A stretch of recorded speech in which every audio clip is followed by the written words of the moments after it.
So bago ang lahat, habang All-Star Weekend, balikan muna natin yung ibang mga players na merong bad season ngayong 2026.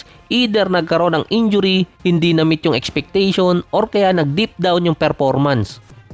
So hindi ko napapahabain at wala na akong may intro. Ikalawang season ngayon ni Ja Morant after niyang masuspend noong 2024. Natapos na yung mga legal issue kay Morant at expected babalik siya sa dating form. Kaso nga lang, bago mag-umpisa ang season, binitawan yung isa sa mga kapartner niya, si Desmond Bane. At bago yung deadline naman, sumunod si Jaren Jackson Jr.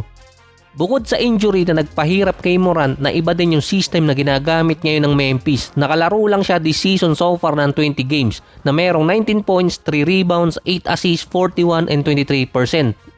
Pangatlong season niya na merong pinakamababang average since 2021 at consider na pinakamasamang season ni Morant. Noong 2024 na injured kasi siya nun kaya hindi nakapaglaro ng maraming games. Tinawag din na reality check para kay Morant ang nangyari ngayong season. Walang team ang interesadong kumuha sa kanya bago yung deadline. So i-rephrase ko lang, merong team ang gustong kumuha kaso ayaw magbigay ng malaking package para makuha lang siya mula Memphis. So hindi naman sinasabi na babagsak yung karir ni Morant. Iniisip lang kung saang babagay na team para makabalik ulit sa dating form. Consider kasi si Morant na tradable player pagdating ng off-season. Ito yung sinabi dati ng mga fans na malabo pa sa sabaw ng puset na matrade si Morant. Napanis yung sabaw, walang gustong kumuha. Hindi kasi inihaw. Pero ang tinurong reason kung bakit nag-umpisang bumagsak ang taon ni Morant dito sa Memphis, bukod sa issue niya sa mga legal cases, mula din nang umalis si Dillon Brooks. Siya kasi di umano ang tunay na heart and soul ng Memphis. Mula nang mawala si Dillon Brooks dito sa Memphis, nag-umpisa kasing hindi na maganda ang run ng team. Doon kasi nag-umpisang bumagsak talaga ang team nang mawala dito si Dillon Brooks. May natitira pa naman 2 taong kontrata si Morant sa Memphis at may chance pa siyang makabawi kung mati-trade siya pagdating ng off-season. Ang tanong nga lang, saang team? Si Anthony Davis naman dapat revenge season niya ngayong taon. Hindi naman ganong kababa ang average na AD. 20 points, 10 rebounds, 2 blocks, 46% sa field. Pero nakalaro lang siya ng 20 games ngayong season. Mas iniintay pa nga kung kailan may injured si Anthony Davis kaysa kailan mananalo yung Dallas. May total na 29 games si Anthony Davis sa buong stint niya sa Mavericks. Bago pala mag-umpisa ang taon, out of shape na si AD na mukhang nasarapan sa brisket sa Mavericks, nagkaroon din ng injury sa mata. Nakakalimang games pa lang yung season na injured agad siya at nawala ng 14 games na another record kay Anthony Davis. Sa 20 games ni Anthony Davis, meron siyang 10 and 10 record. Bad season na may tuturing kay AD, hindi dahil sa na-injured siya, dahil sanay na naman sila doon, kundi nadalawahan siya kung paano siya tinrade. Yung trade ni Luka papuntang Lakers, wala di umano nakakaalam nun until i-announce. Doon na inis yung Utah Jazz na ngayon nauutas dahil sa ginagawa nilang tanking. Yung trade naman ni Anthony Davis papuntang Wizards, sinekreto based sa The Athletics at ESPN. Hindi pinaalam kay AD at sa agent niyang si Rich Paul na iti-trade na pala siya sa Wizards para hindi maharang ni Rich Paul at magkagulo sa Dallas. After ng deadline, bigla na lang din nawala si Rich Paul na hindi na ganun kaingay. Kakasimula pa lang ng kontrata ni Anthony Davis na pinirmahan dati sa Lakers. Meron pa siyang natitirang 1 guaranteed at 1 player option. Kung hindi iti-trade ng Wizards sa ibang team sa offseason si Anthony Davis, mag-iintay siya ng another 1 year para mag-decline. Ang bad scenario pa doon, kung magiging maganda pa ang season ni Anthony Davis sa susunod na taon or sa mga natitirang games niya ngayong taon para tumaas ng konti ang value niya na malamang magpalipat si AD sa ibang team sa offseason kung hindi rin gustong manalo ng Wizards. Ito kasi yung sitwasyon ni AD at ni Rich Paul. By 2028, si Anthony Davis 33 or 34 years old na. Kaya pa niyang makakuha ng another 4 years max contract tulad ng ginawa ni Paul George. Kaso questionable kung may team na magbibigay ng ganong kalaking kontrata kay AD. Ito ay kung si Anthony Davis ay maglalaro sa isang contender na team. Kaya nga si Rich Paul pinupush na mapunta si AD sa isang playoff contender team. Si Paul George kaya nabigyan ng max contract sa Philadelphia dahil galing siya sa playoff contender na Clippers. Si Trae Young naman off-season pa lang parang bad trip na. Since nakaraang taon pa ata yun, iniwan siya ng Adidas bilang sponsor, nakalipat naman siya sa ibang brand, hinahabol niyang makakuha ng contract extension sa Atlanta na 2 taon niyang iniintay. Na-snub pa siya sa All-NBA team na sana malaking pera yung makukuha niya. Kaso 100 million ang biglang nawala.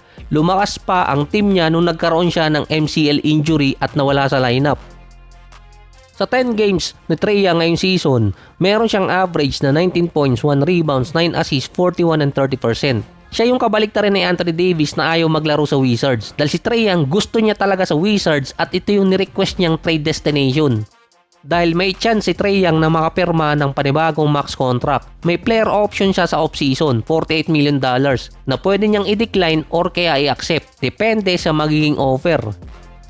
Si Trae Young ang naging barometer ng mga player gaya ni Anthony Davis at ni Morant pagdating sa value ng mga star player. Kahit si James Harden nung tinrade sa Cavaliers, binarat din yung value niya bilang star player. Ang pinakamalaking trade na nangyari ngayong season kasama na yung off-season, si Desmond Bane, sumunod si Jaren Jackson Jr. Si Giannis naman parang pinarank lang yung buong NBA lalo na si Sham. Dominant numbers pa rin si Giannis, 28 points, 10 rebounds, 5 assists, 64 and 39%. Ito yung pinakamaingay na season ni Giannis dahil sa trade discussion sa kanya. Hindi na nga lang naging contender sa playoffs ang Milwaukee Bucks, hindi pa alam kung makakahabol. Walang mailagay na all-star bilang kasama si Giannis dahil ubos na ang kanilang mga package at mga asset.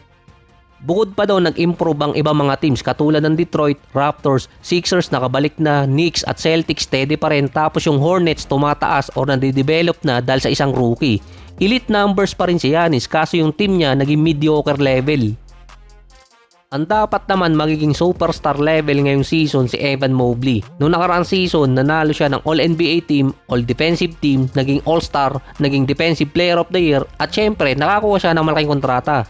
Imbes na maging star status, itong si Mobley, nag-struggle siya offensively. Nag-average pa rin naman siya ng 18 points, 8 rebounds, 4 assists at 2 blocks per game.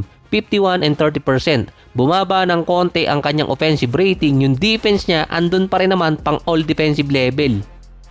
Kaso ang expected sa kanya, tataas yung offense lalo na sa defense at magiging isang all-star ulit. Kaso hindi nangyari dahil din sa mga injury. Hindi naman bad player ngayon si Evan Mobley, hindi lang niya nakuha yung expectation. Si Mobley din kasi yung binibuild na next star para dito kay Donovan Mitchell. Kaso hindi nangyari. Kinailangan pa ng Cavaliers na makapag-trade sa Clippers para kay James Harden at bitawan si Garland. Nakaapekto din di umano kay Mobley na nasasama siya sa trade rumors lalo na sa prank ni Giannis na hindi naman natuloy. Si Domantas Sabonis naman ang isa sa mga former All-Star na isa sa magiging biggest name sana noong nakaraan deadline. Dahil sa mga report na yung Kings willing siyang bitawan kaso si Sabonis tinamaan bigla ng injuries. Nakalaro lang siya so far ng 19 games. Meron pa naman siyang 15 points, 11 rebounds, 4 assists, 54% sa field at 18% sa 3-point area. Isa din sa best playmaking big man. Si Sabonis din yung isa sa best big man sa nakarang 3 taon. Siya yung leader pagdating sa rebounds na bigla na lang nawala ngayong season at naging non-factor sa NBA. Isa din tinawag na disaster season para dito kay Sabonis. Bago pala mag-umpisa yung season, sinabi ni Sabonis na kung hindi magpapalakas ng lineup ang Sacramento, magre-request siya ng trade. Kaso dahil sa nangyaring injury sa kanya, hindi siya ma-trade at hindi rin alam kung makakabalik pa siya sa Sacramento next season. Kung healthy pa kasi si Sabonis, magiging big factor siya sa mga contender na team na nangangailangan pa ng big man at kung nakuha siya mula sa Sacramento Kings. Kaso nga lang, hindi alam kung gaano kalala yung injury nakuha ni Sabonis at kung babalik din yun. So sila yung mga player na hindi maganda yung season so far. Hindi lang alam kung makakabawi pa until April.